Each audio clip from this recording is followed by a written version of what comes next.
오늘은 서로 사랑하고 존경하라.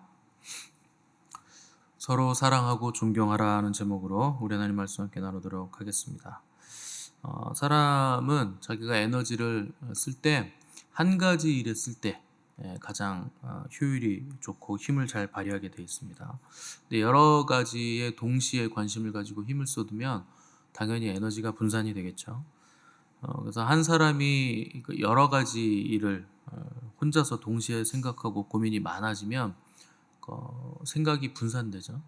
근데 그게 심해지면 그 정신이 분열된다고 하는 거고, 마지막에는 그 정신병까지 갈 수 있는 그 심각한 문제가 되는데, 그 불안 장애를 겪는 증세가 너무 많은 여러 가지 일들을 한꺼번에 생각할 때, 그때 생긴다는 거예요. 그래서 예전에 왕들이나 지금도 독재하는 나라의 지도자들을 보면 오래 못 삽니다. 그 병이 이제 생기게 되는데 왜 그러냐? 그 권력이 한 사람에게 집중돼 있기 때문에 그 사람이 국가의 모든 정책에 스트레스를 다 받는 거예요. 뭐 스트레스를 받으니까 풀어야 되니까 뭐 음주 가무에 빠지다 보면 이제 그것 때문에 또 건강이 나빠져서 이제 오래 못 살게 되는 거죠. 그래서 한 사람이 너무 많은 것들을 감당하다 보면 이제 그게 자기의 에너지를 다 이제 소진시키고 또 건강도 이제 다 갉아먹게 되죠. 그래서 하나님은 뿌린 대로 거둔다, 심은 대로 거둔다 하는 강력한 법칙을 주셨기 때문에 에너지를 쓸 때도 우리가 한 곳에 집중해서 쓰면 그만큼 많은 효율적인 또 열매들을 거둘 수 있는 겁니다. 그 인류 역사를 보면 여러 제국들이 등장했고 또 무수한 나라들이 있는데 그 나라들이 어디에 집중하는가 하는 것이 나라마다 다 달랐어요. 그래서 이제 그 전쟁을 중요하게 여겼던 나라가 스파르타죠. 그래서 스파르타는 아이가 태어나면 찬물에 담가서 살아남는 아이들, 특별히 남자 아이들은 그 찬물에 담가서 이제 살아남으면 이제 살려놓고 키웠습니다. 나중에는 이제 얼음물 같은데 넣어가지고 살아남는 아이들만 키웠다고 전해지는데, 그러니까 강한 군대를 만들기 위해서 강한 아이가 필요했기 때문에 강함에 이제 역량을 집중한 거죠. 또 어떤 나라는 이제 뭐 경제와 돈에 에너지를 집중하는 나라가 있고, 또 어떤 나라들은 농사에 집중했던 나라도 있었고, 또 건축에 또 많은 에너지를 집중했던 나라도 있었습니다.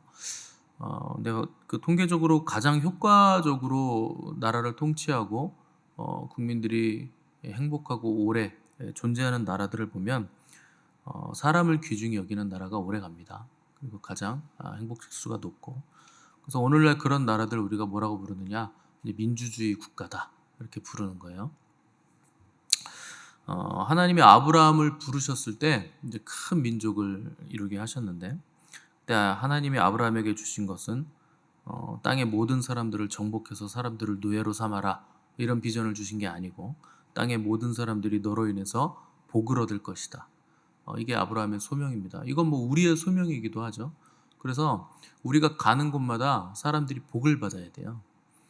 그래서 제가 우리 교회 왔을 때 초반에 이런 얘기 많이 드렸는데, 좋은 직장 가려고 하지 마시고 내가 간 그것이 좋은 직장이 되게 만들어야 됩니다. 좋은 직장은 실력이 있어야 가는 거고, 그게 좋은 건지 모르겠지만 우리가 흔히 좋다고 생각하는 직장은 진짜 경쟁을 많이 해서 미친 듯이 해야 갈 수 있는 거고, 내가 있는 그 직장을 내가 가기 때문에 있기 때문에 좋은 직장이 되게 만드는 거. 근데 그게 이제 크리스찬으로서 우리의 이제 부르심인 거죠. 그래서 하나님은 아브라함에게 너는 재물의 통로가 되라거나 뭐 명예나 정복의 사명이 있다거나 이런 말씀하지 않으시고 복의 통로가 되라. 네가 가면 사람들이 복을 받게 하는 통로가 되라는 걸 주신 거죠. 그래서 그것을 위해서 자손도 주겠다고 하신 거고 땅도 주겠다고 하신 거예요. 그래서 하나님이 주시는 복들이 사람이 통로가 돼서 사람에게 전달된다 하는 것이 하나님이 복을 주시는 방법이에요. 그래서 우리가 사람을 무시하고 등한시 여기면 하나님이 주시는 복을 받는 통로가 다 사라집니다. 여러분들 살아보세요. 관계가 안 좋은 사람들은 복을 못 받습니다. 어떤 관계로 하나님이 어떤 복을 주실지 모르는데 관계를 전부 다 차단하고 그 관계 때문에 어려운 사람들은 복을 못 받아요. 그래서 복을 받으려면 사람과 사람과의 관계, 이제 거기에 힘을 많이 쓰셔야 됩니다. 그래서 관계를 개발하는 가장 탁월한 방법이 섬김이에요. 그거 외에는 관계를 개발할 수 있는 방법이 없어요. 뭐 어제도 말씀드렸지만 관계를 유지하는 가장 탁월한 방법, 그리고 관계가 유지되는 이유, 그건 섬김과 헌신과 사랑에 있다 그랬습니다. 그거 아니면 관계가 유지되지 않는 것이고, 내가 그걸 하지 않는데 관계가 유지되고 있다면 상대가 그걸 하고 있다는 뜻입니다. 그래서 섬김, 헌신 이런 것들이 관계에선 굉장히 중요하고, 또 관계를 개발할 때 우리가 반드시 신경 써야 될 부분도 섬김과 헌신이죠. 세상 나라 임금들이나 주권자들이야 자기들이 가진 권세들이 임의대로 주관하고 권력으로 찍어 눌러가지고 종을 삼는 관계를 만드는데, 우리 주님은 그렇게 하지 말라는 거예요. 서로 섬기고 화평해라. 그래서 인자에 온 것은 섬김 받으려 함이 아니요 섬기려 하고, 오히려 많은 사람을 위해 자기의 생명을 대속물로 주기 위해 왔다고 하신 거죠. 그 섬김이란 건 추상적인 것도 아니고 생각으로 하는 게 아닙니다. 이건 몸을 움직여서 구체적으로 하는 거예요. 그래서 우리 주님도 섬김을 구체적으로 제자들의 발을 씻겨주시고, 또 자기 생명을 많은 사람의 대속물로 실제적으로 내어주신 거죠. 그래서 하나님의 복도 추상적으로 오는 게 아니고 구체적으로 옵니다. 그래서 하나님이 그 복을 주시는데, 복이 오는 과정을 이제 복의 통로라고 부르잖아요. 그 통로가 추상적인 게 아니에요. 사람을 통해서 오는 거예요. 그래서 내 앞에 있는 사람, 내 옆에 있는 사람, 가장 가까운 사람, 그 사람을 통해서 복이 오는 거죠. 그래서 복이 구체적이기 때문에 복의 통로도 구체성을 가진 사람을 통해서 온다는 거예요. 그래서 우리가 누구든지 사람을 우습게 여기면 안 된다는 겁니다. 그래서 믿는 사람이든 믿지 않는 사람이든 그 사람이 복의 통로가 될 수 있어요. 그래서 다니엘 같은 경우 보면 뭐 제사장이나 뭐 하나님 잘 믿는 사람이 다니엘 도와주는 거 아닙니다. 전혀 믿지 않는 뭐 환관장이니 뭐 이런 사람들이 다니엘을 좋게 봐서 그에게 복을 줬다는 거죠. 다니엘이 그냥 뭐 멍하니 있는데 첫인상이 좋고 아름답게 생겨서 복을 받았겠습니까? 다니엘이 잘 섬겼다는 얘기예요. 그 관계에 있어서 다니엘이 잘 섬기고 겸손하고 무슨 말을 하든지 나긋나긋하게 얘기하고 사랑으로 사람들을 품어줄 줄 아는 사랑의 마음을 가지고 바다 같은 마음을 가지고 있었기 때문에 그 복을 받은 거지. 뭔 얘기만 하면 툭 쏘고 됐어요. 나는 나대로 살게요. 신경 쓰지 마세요. 이런 식으로 했는데 환관장이 다니엘에게 뭐 호의를 베풀었겠습니까? 그건 말도 안 되는 일입니다. 그러니까 나는 하나님 믿고 너는 안 믿으니까, 너는 지옥의 땔감이니까 야, 나는 너랑 말도 섞기 싫어. 너는 그냥 술이나 먹고 그냥 그렇게 세상적으로 살아라. 이런 태도를 가진 사람들은 복 받기 힘들어요. 누구든지 복의 통로가 될 수 있기 때문에 누구든지 귀하게 여기고 누구든지 나에게 복을 주는 통로가 된다 하는 개념을 가지고 있어야 돼요. 그래서 결혼 전까지 가장 가까운 복의 통로는 부모입니다. 그 부모에게 순종하지 않으면 자녀들은 복을 못 받아요. 그래서 부모에게 순종할 때 주 안에서 이제 부모에게 순종하라는 거죠. 그러니까 부모는 뭐 내가 선택하는 게 아니죠. 하나님이 우리에게 창세 전에 예정하셔서 주시는 것이기 때문에 복의 통로로 하나님이 정해서 주시는 존재가 부모입니다. 내가 선택할 수가 없어요. 그러니까 당연히 하나님이 정해 주신 거죠. 하나님이 복의 통로로 주신 거죠. 그러니까 부모에게 순종하지 않으면 하나님의 복을 받을 수가 없게 되는 거예요. 물론 부모가 훌륭하기 때문에 자녀가 엇나가도 자녀를 위해서 많은 것들을 주려고 합니다. 그런데 본인이 순종하지 않고 엇나가면 본인이 복을 발로 차는 거죠. 그 다음으로 중요한 관계가 부모 다음으로는 이제 부부 관계죠. 부모를 떠나서 오늘 본문에서도 사람이 부모를 떠나 아내와 연합해라, 한 몸이 되라 이렇게 얘기하고 있는데, 그 다음으로 중요한 관계가 부부를 떠나면 이제 그 부모를 떠나면 부부 관계예요. 그래서 이 부부 관계에서는 남편이 머리가 되는 관계이기 때문에 아내는 남편에게 순종할 때 복을 받는 것이고, 남편은 아내를 생명 다해 사랑할 때 복을 받는다 하는 것이죠. 서로가 서로에게 복의 통로가 된다는 거예요. 근데 아내와 남편 관계라도 서로 순종하고 사랑하는 관계가 돼야 되는데 주 안에서 그렇게 해야 됩니다. 말씀과 성령 안에서 모든 관계가 이루어져야 되는 거예요. 그래서 아담이 하와를 봤을 때 내 뼈 중에 뼈요, 살 중에 살이다. 이런 얘기를 했는데 뭐 요즘 말로 하면 한눈에 뿅 같다. 뭐 이런 뜻입니다. 아름다운 시를 지었다는 건 너무 흡족하고 마음에 든다. 는 거죠. 그렇게 너무 이제 좋아서 너무 좋았고 사랑하는 바람에 근데 뭐 선택의 여지가 있습니까? 뭐 좋고 사랑할 수밖에 없죠. 아담하고 하와밖에 없는데 그건 뭐 누구를 사랑합니까? 그 두 사람밖에 없는데 사람이라고. 그러니까 두 사람밖에 없으니까 얼마나 더 애틋하고 사랑했겠습니까? 근데 너무 사랑하고 좋아하는 바람에 선악과를 따먹는 죄를 아담이 범하게 되죠. 그러니까 사랑도요, 주 안에서 해야 된다는 거예요. 주 안에서 한다는 건 말씀 안에서, 성령 안에서 그 사랑을 해야 된다는 거죠. 말씀 밖으로 넘어가면 안 되는 거예요.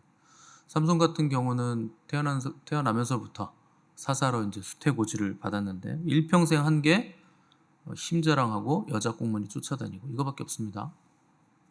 그래서 여자 꽁무니 쫓아다니다가 그 바벨론 음녀 같은 들릴라에게 꽂혀가지고 또 들릴라 너무 사랑하는 바람에 눈 뽑히고 머리 잘리고 그래가지고 이제 나중에는 맷돌을 돌리는 짐승만도 못한 신세로 전락하죠. 그러니까 사랑이라고 하면 우리는 다 괜찮다고 생각하는데 사랑이라는 이름을 아무 때나 갖다 붙일 수 있는 게 아닙니다.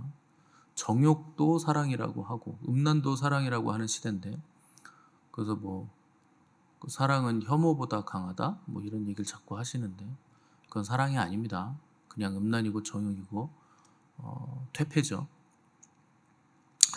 그래서 사랑도 사랑이라는 이름을 붙여준다고 해서 무조건 용납되는 게 아니고 반드시 말씀 안에서 성령 안에서 사랑도 온전한 사랑을 할 수 있게 되는 거죠. 그래서 무엇을 선택하든지 간에 우리가 하나님을 선택할 때 그 안에 온전성이 생기는 것이고 자유가 참된 자유가 우리에게 생기는 겁니다. 만약에 미국 대통령이 여러분 만나달라고 전화가 오면 가문의 영광이겠죠. 뭐 트럼프가 전화해가지고 만나달라고. 뭐 저한테 전화했다고 치면 뭐 저도 뭐 만날 용의가 있습니다. 그 뭐 목사한테 전화 와서 만나달라고 하면 뭐 뻔하죠. 뭐 기도해달라고 할 거 아니겠습니까? 그래 뭐 트럼프 정도 되면 내가 기도해줘야지. 근데 주일 예배 시간에 만나자 그래요? 그러면 안 만납니다. 뭐 그 시간에 제가 왜 트럼프를 만납니까? 예배 인도하고 하나님께 드려야지. 사람들은 주일은 또 있고 트럼프를 만나는 건 일생일대 한 번밖에 없는데 목사님 제가 트럼프 만나고 한 주만 빠지면 안 돼요? 뭐 이런 얘기를 하십니다. 여러분 늘 하는 얘기가 그거잖아요. 주일 빠질 때 이유 되는 거. 주일은 다음 주에도 오고 근데 뭐 부모님 생일이라든가 또 뭐 자식 생일이라든가 한 번 있는 해외여행이라든가 뭐 기타 등등 여러 가지 이유들을 다 대잖아요. 물론 선택은 여러분이 하는 겁니다. 근데 원리는 잘못 선택하시는 거죠. 뭐 저는 그냥 가라고 합니다. 제가 뭐 가지 마세요. 그럼 여러분이 안 갈 겁니까? 어차피 갈 거면서 그냥 인준만 받는 거지. 나는 목사님 허락받고 갔다. 뭐 이런 거죠. 여러분의 신앙의 수준에 따라 여러분들이 선택하시는 거예요. 저는 제 수준으로 선택을 하는 거고 여러분은 여러분의 수준으로 선택을 하니까 주일에 빠지고 거기 가시는 거죠. 여러분 거기 가면 여러분들의 참된 자유가 임하느냐? 그렇지 않습니다. 마음의 한켠에 이렇게 돌덩이가 달리는 것 같을걸요. 불편해요. 주일 빠지면. 그래서 뭐를 선택하든지 간에 말씀을 선택할 때 하나님을 선택할 때 우리에게 자유가 있는 거지 다른 걸 선택하면 오히려 자유를 뺏깁니다. 뭐가 이득이 된다고 달려가고 뭐 손해가 된다고 또 달려가고 뭐 그게 자유를 뺏기는 거예요. 그냥 손해가 되든 이득이 되든 트럼프든 트럼프 고조 할아버지든 간에 그냥 나는 하나님을 선택한다 하면 또 전화가 올 거 아닙니까? 그러면 언제 시간이 되세요? 뭐 이렇게 전화가 올 거 아니에요, 트럼프가. 그러면 이제 선택권은 나에게 달려 있는 거죠. 만나든지 말든지 네가 알아서 해라. 그래서 하나님을 선택하면 그냥 나에게 자유가 임하는 거예요. 근데 우리는 좋은 일과 안 좋은 일에 요동하면서 자유를 뺏기고 싫은 것과 좋은 것, 높은 것과 낮은 것, 늘 이것 때문에 안절부절하고 자유를 다 뺏기는 거죠. 근데 지혜로운 사람은 좋은 것도 안 좋은 것도 얻은 것도 빼앗긴 것 다 이해하는 안목을 가진 사람이 지혜로운 사람입니다. 그걸로 쓸데없이 선악과를 따지 않는 거예요. 항상 선택을 뭘 하느냐? 생명과를 선택하는 거죠. 그 하나님을 선택한다는 거예요. 이게 좋을까? 이게 나쁠까? 이걸 할까? 저걸 할까? 고민할 필요 없어요. 그냥 하나님을 선택하시면 돼요. 그거면 그거 생명과를 딴 거예요. 근데 이거 할까 저거 할까 이게 좋은가 저거 좋은가 이거를 재고 있으면 그 선악과를 따고 있는 거예요.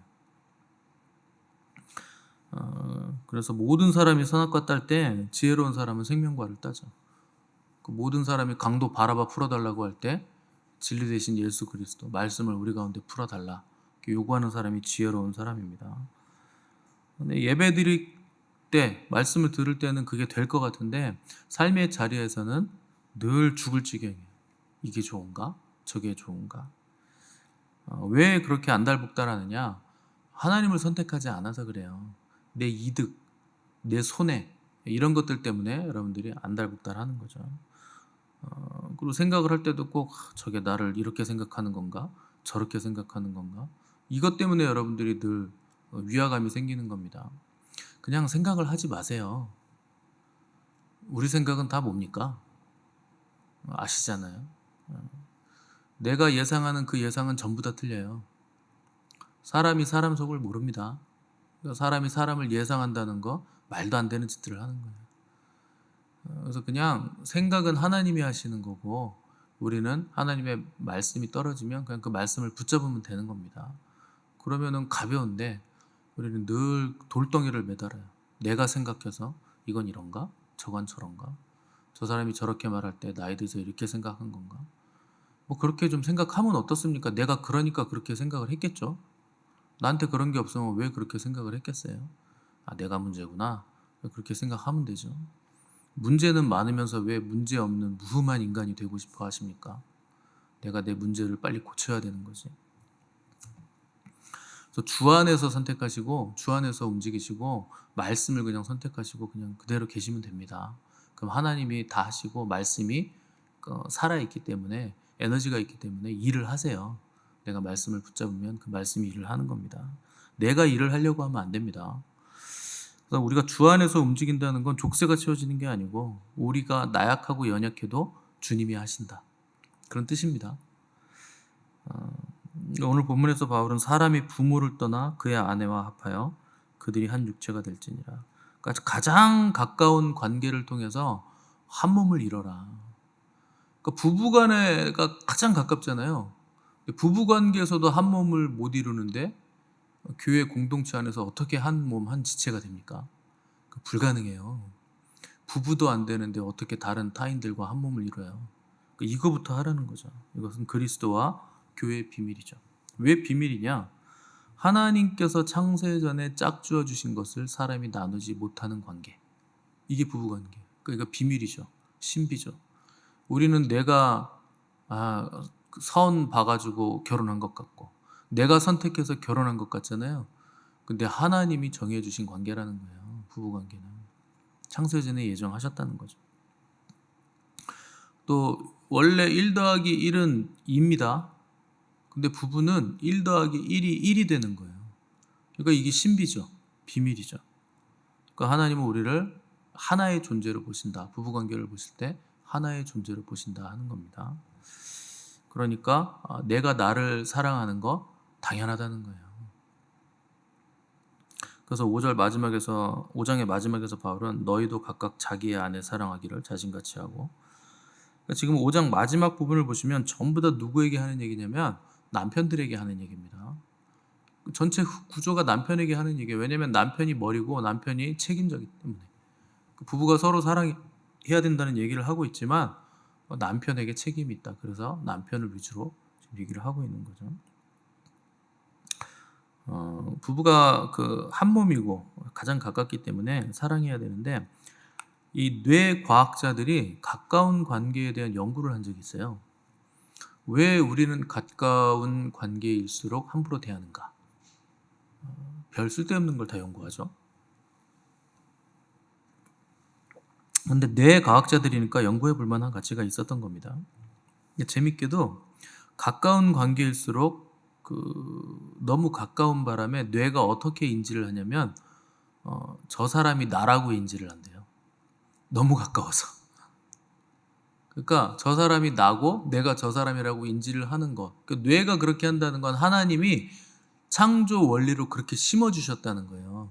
가장 가까운 부부관계는 뇌가 자동적으로 나라고 인지를 하더라. 그리고 하나님 그렇게 하셨다는 거죠. 창조하실 때. 문제는 저 사람이 나라고 인지를 하는데 내 생각대로 내가 안 움직이니까 신경질이 난다는 거예요. 내 몸인데 난데 내 생각대로 안 된다는 거예요. 전혀 내 생각과 다르게 움직이니까 화가 나고 신경질이 나서 가까운 관계일수록 더 화가 나고 분노가 쌓여서 함부로 대하게 된다 하는 거죠. 근데 이제 그건 뇌과학자들이 하는 말이고 성경적으로 어떻게 해야 되냐? 한 몸이지만 함부로 내가 내 맘대로 할 수 없다는 거예요. 그러니까 마치 심장 같은 거죠. 여러분 심장을 내 맘대로 할 수 있습니까? 내가 뛰게 하고 멈추게 하고 피를 많이 보내고 적게 보내고 뭐 그렇게 할 수 있어요? 그렇게 안 돼요. 내 마음대로 할 수 없지만 내 몸 중에서 가장 중요한 심장 같은 존재가 부부관계라는 거예요. 서로 간에 우리가 서로를 볼 때 그런 관계를 봐야 된다는 겁니다. 내가 조종할 수 없어요. 근데 가장 중요한 온몸에 피를 돌리는, 그래서 사람으로서 살아있게 하고 존재하게 하는 그런 기관으로 우리가 봐야 된다는 거죠. 그래서 부부 사이에 필요한 것은 인내가 필요한 게 아닙니다. 당연히 우리는 인내가 필요하다고 생각을 하는데 인내를 하면 스트레스가 쌓여요. 참아야 되잖아요. 그러니까 물론 참는 거 필요하죠. 근데 그 전에 필요한 게 있어요. 인내보다 더 필요한 게 이해입니다. 그 상대방을 이해해야 돼요. 근데 우리는 이해하지는 않고 에휴, 저 인간은 저렇고 나는 이렇지 뭐 어쩔 수 없지 뭐 그냥 이악 물고 참고 살자. 포기하자. 뭐 내가 감안하고 살지 뭐 이제 이런 식으로 가는데 어, 이해하지 않으면 앙금이 쌓여요. 그 나중에 한 방에 모아가지고 6개월치가 한 방에 터집니다. 1년치가 한 방에 터지고 부부싸움 하면 꼭 옛날에 있던 걸 다 끄집어냅니다. 남자들은 머리가 나빠가지고 옛날에 그런 일이 있었는지 없었는지조차 기억을 못하는데 똑똑하신 여자분들은 그때 시간, 공기, 날씨, 온도, 조명의 밝기까지 다 기억해요. 그러니까 미칠 노릇이죠. 그런 일이 있었나 싶은데 그랬다고 우기고 하면 할 말이 없죠. 그건 뭡니까? 왜 그걸 다 기억합니까? 벼르고 있었다는 거죠, 그동안. 그걸 왜 기억해요? 벼르고 있으니까 기억하지. 안 별렀으면 다 잊어먹죠. 이해를 위해 필요한 게 뭐냐? 함께 있는 시간이 필요합니다. 이해를 하려면 같이 있는 시간이 필요해요. 그래야 대화라도 할 거 아닙니까? 같이 있어야 사소한 거라도 얘기를 하고 대화를 하고 왜 저런지 이렇게 관찰도 할 수 있고. 같이 있는 시간이 부족하면 부부관계는 이해관계가 될 수 없습니다. 그래서 반드시 같이 있는 시간이 필요하죠. 그래서 하나님과의 관계도 마찬가지예요. 그리스도와 교회의 관계에 대해서 말하시잖아요. 우리가 그리스도와 관계를 맺으려면 같이 있는 시간이 필요하죠. 그러니까 기도하는 시간, 경배하는 시간, 예배드리는 시간, 또 말씀을 읽는 시간, 이런 것들이 다 우리 주님과 함께하는 시간인데 평소에 이런 것들을 하지 않으시는 분들은 그리스도를 알 방법이 없어요. 어떻게 알아요? 함께 있질 않는데. 그러니까 하나님에 대해서 뭐 얘기하라 그러면 아무 얘기도 못 하는 거예요. 주워 들은 얘기만 해야 되는 거죠. 앵무새들이 되는 거죠. 들은 얘기 또 하고 들은 얘기 또 하고.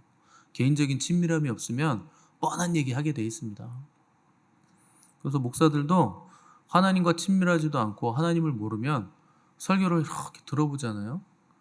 뻔한 얘기해요. 어서 많이 들어본 설교 그냥 합니다. 그래서 하나님은 우리를 대하실 때 항상 존중과 신뢰와 사랑으로 대해주세요. 우리가 서로가 서로를 대할 때 존중과 신뢰와 사랑으로 대해야 된다는 겁니다. 하나님 우리에게 그렇게 하시기 때문에 우리도 하나님의 길을 따라야 된다는 거죠. 그래서 바울이 우리에게 명하는 이 남편과 아내의 모습을 여러분들 잘 기억하시기 바라고 부부 되신 분들은 이렇게 사셔야 하는 것이고, 또 앞으로 결혼하실 분들도 이걸 기억하셔야 돼요. 아내가 할 건 순종하는 거예요. 그 남편을 머리로 여기고 그 권세 아래서 순종하고 복종하라. 남편이 해야 될 것은 아내를 보호하고 사랑하고 귀하게 여겨라. 왜 귀하게 여깁니까? 깨어지기 쉬운 존재니까 더 귀하게 여기라는 거죠. 그래서 남편들 아내를 사랑하시되 생명 다해 사랑하시고, 또 아내들은 남편을 존경하고 순종하심으로 이 가정을 향한 하나님의 거룩하고 아름다운 뜻들을 이뤄가시는 복된 가정 되시기를 주님의 이름으로 축복드립니다.